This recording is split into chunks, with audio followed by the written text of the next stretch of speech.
السلام عليكم ورحمة الله. مرحبا بكم من جديد في قناتكم عالم المرأة المغربية. اليوم إن شاء الله غادي نشارك معكم البسبوسة بالحامض بحجم عائلي، كتجي بنينة بزاف ودغيا كتوجد. تابعوا معايا المكونات وطريقة التحضير.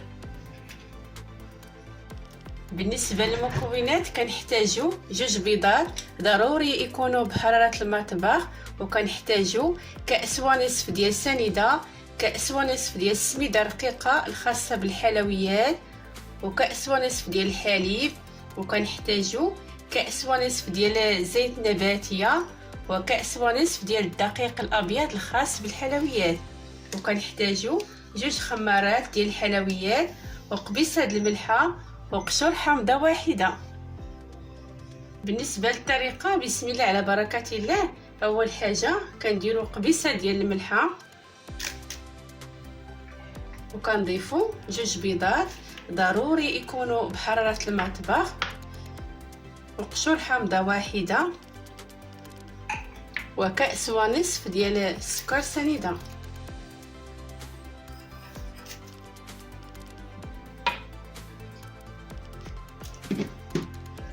وغادي نخلطوا هاد المكونات بالضراب الكهربائي.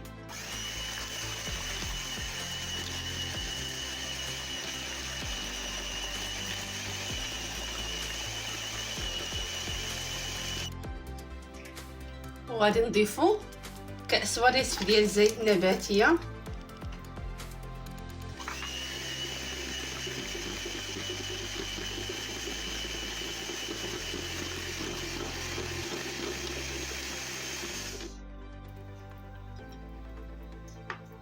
وكنضيفوا كأس ونصف ديال الحليب،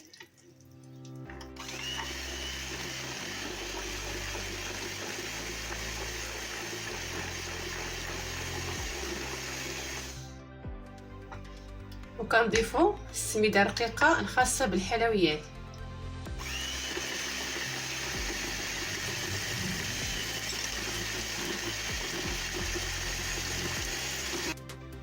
وكنضيفوا الدقيق شويه بشويه، كأس ونصف،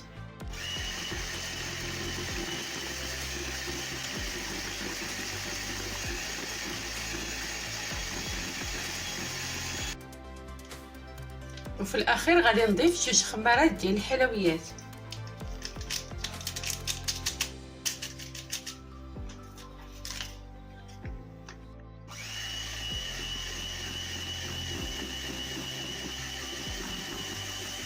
من بعد ما خلطنا المكونات مزيان كنحصلوا على هذا الخليط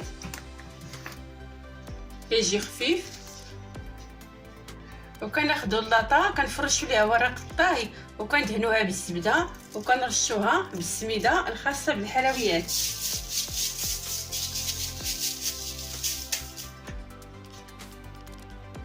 دابا غادي نفرغوا الخليط في اللاطه،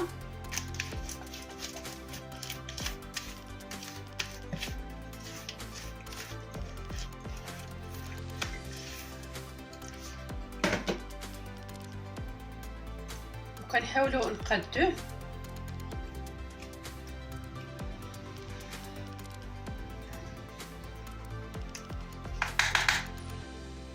دابا غادي ندخلوا البسبوسه ديالنا للفران حتى طيب وتحمر على نار متوسطه، ونتلاقاو ان شاء الله.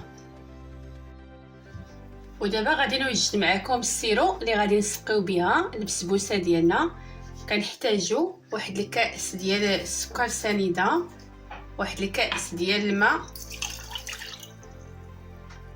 واحد الحامضه نفس الحامضه اللي حكيت ليها القشور ديالها، غادي نقسمها على 2، وغادي نديرها مع هذا الماء والسكر سنيده صافي. وغادي نديرهم دابا فوق النار متوسطه حتى تذوب لينا السنيده، ونتلاقاو ان شاء الله.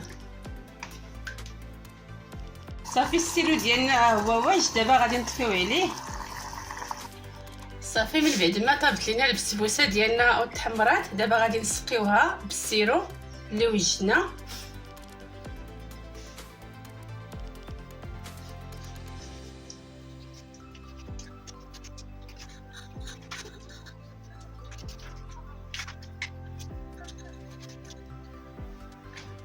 والتزيين دائما كيبقى اختياري، انا غنزينها بالكوك.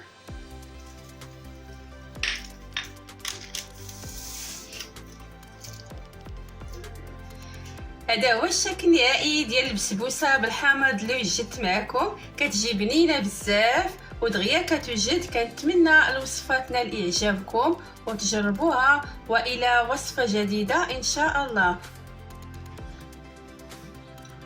ودابا غادي نقطع لكم كيفاش كتجي من الداخل. بسم الله.